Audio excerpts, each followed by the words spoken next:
practical. Are you sure? I'm not sure. The MCQ, like, you need to read a lot. Yeah, but as well, even though it's like essays, you have to read a lot. Okay. I like the environment here, which is a good environment to study and focus. And the second thing is I like the most is the lecturers here. They are really, really good. What's so good about them? They are really friendly and they know their things well, really. They are professionals. They are very friendly, they are approachable, they are very helpful in our learning. Yeah.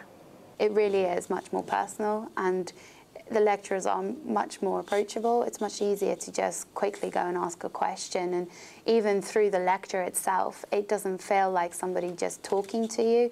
It sounds like somebody sharing something with you. Actually, I prefer small size because especially in our tutorial, it's like we have 4 students in each tutorial, and then the tutor know all your progress, know how you are doing in the class, know what is your problems, know what is your strength and weakness, and then can help you through that. So it's good. My favourite spot on campus is the lake. It's got a huge fountain, and every night it lights up. They light the fountain up from the bottom, and I think that's probably where I spent the most of my time, just because there's a lot of seating area around it, and when you're eating your food, you can look down onto it. And so I just think the way that the campus looks, like there's a lot of effort that goes into keeping it really to its best condition possible. And you always see people milling around, cleaning up after you and making everything really nice. So I think for me, the best thing about this campus is just how beautiful it is and just how everything is unified because it's so new.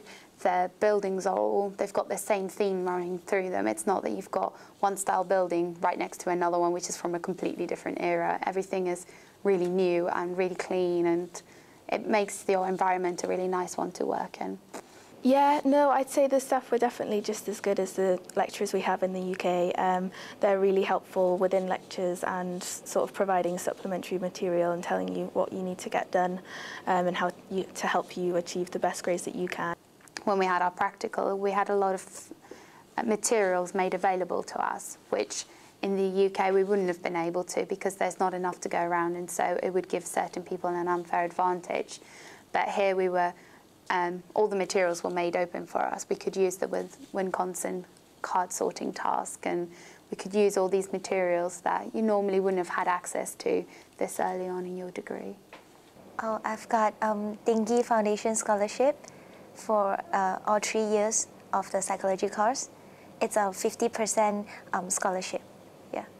How did you get that scholarship? Did you have to do an interview and some kind of presentation? Yeah, first of all, we have to submit an essay to write why do you think you deserve to get this scholarship, and then I think I wrote something about psychology as well in that essay, why am I interested in doing psychology, and then after that we have to go through an interview. I think I'm really going to miss the rain. It just rains so heavily, and like in England you're quite used to rain all the time, but it's kind of this drizzle that never stops, whereas here it rains, and it rains properly and you can hear it, and there's thunder and there's lightning, and it's exciting, and it changes.